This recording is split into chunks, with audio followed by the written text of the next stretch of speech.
ಎಲ್ಲರಿಗೂ ನಮಸ್ಕಾರ. Welcome back to my channel. ಇವತ್ತು ರಾಗಿ ಇಡ್ಲಿ ಮಾಡ್ಕೊಳ್ತಾ ಇದ್ದೀನಿ ನೋಡಿ. ಅದಕ್ಕೆ ನಾನು ಒಂದು ಕಪ್ನಷ್ಟು ಉದ್ದಿನಬೇಳೆ ತೊಗೊಂಡಿದ್ದೀನಿ, 1 ಸ್ಪೂನ್ ಮೆಂತ್ಯ ತೊಗೊಂಡಿದ್ದೀನಿ, 1/4 ಕಪ್ಪು ಗಟ್ಟಿ ಅವಲಕ್ಕಿ ತೊಗೊಂಡಿದ್ದೀನಿ.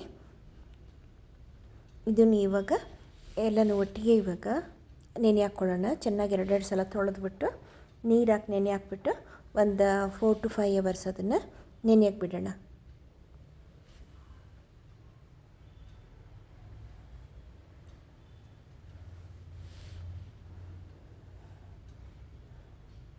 ಚೆನ್ನಾಗಿ ತೊಳ್ಕೊಳ್ಳೋಣ. ಇದನ್ನ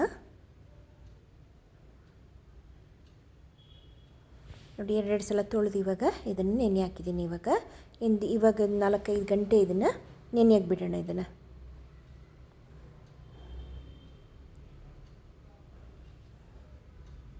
ನೋಡಿ ಚೆನ್ನಾಗಿ ನೆಂದಿದೆ.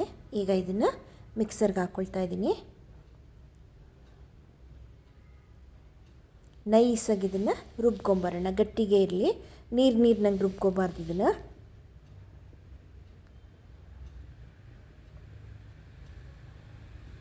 ನೋಡಿ ನೈಸಾಗಿದೆ. ಚೂರು ನೀರು ಹಾಕ್ಬಿಟ್ಟು ಗಟ್ಟಿಗೆ ರುಬ್ಕೋಬೇಕು ಇದನ್ನು.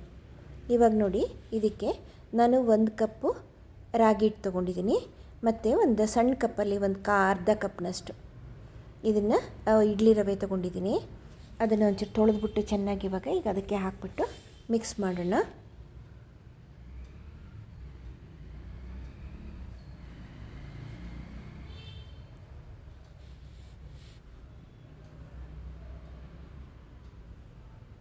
ಚೆನ್ನಾಗಿ ಈಗ ಮಿಕ್ಸ್ ಮಾಡಿಬಿಟ್ಟು ಉಪ್ಪು ಹಾಕ್ಬಿಟ್ಟು ಓವರ್ ನೈಟ್ ಇದನ್ನು ಫರ್ಮೆಂಟೇಷನಿಗೆ ಬಿಡಬೇಕು. ಗಟ್ಟಿನೇ ಇರಲಿ, ನೀರು ಮಾಡ್ಕೋಬೇಡಿ. ಆಮೇಲೆ ನೋಡಿಕೊಂಡು ಇದಕ್ಕೆ ನೀರು ಹಾಕ್ಕೊಂಡು ಎಷ್ಟು ಬೇಕಷ್ಟು ಹಾಕ್ಕೊಂಡು ಸ್ವಲ್ಪ ಗಟ್ಟಿಗೆ ಬಿಡಬೇಕು ಇದನ್ನು.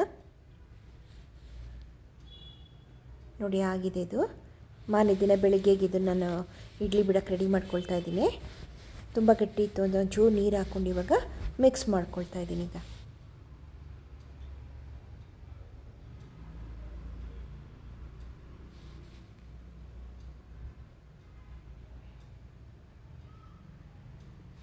ಈಗ ಸ್ವಲ್ಪ ಮಿಕ್ಸ್ ಮಾಡಿಕೊಂಡೆ ನೀರನ್ನ. ಇವಾಗ ತಟ್ಟೆಗೆ ತುಪ್ಪ ಸೋರಿ ತಟ್ಟೆಗೆ ಈಗ ಇಡ್ಲಿ ಬಿಟ್ಕೊಂಡಿದ್ದೀನಿ. ಒಂದು 20 ನಿಮಿಷ ಇದನ್ನು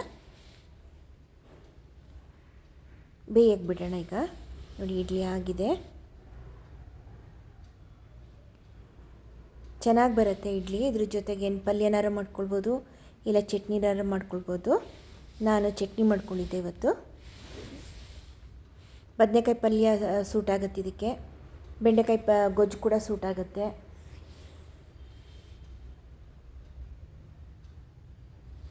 ನೋಡಿ ಇಡ್ಲಿ ರೆಡಿ ಆಯಿತು.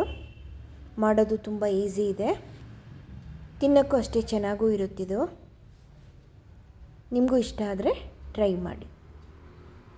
ಓಕೆನಾ? Thank you.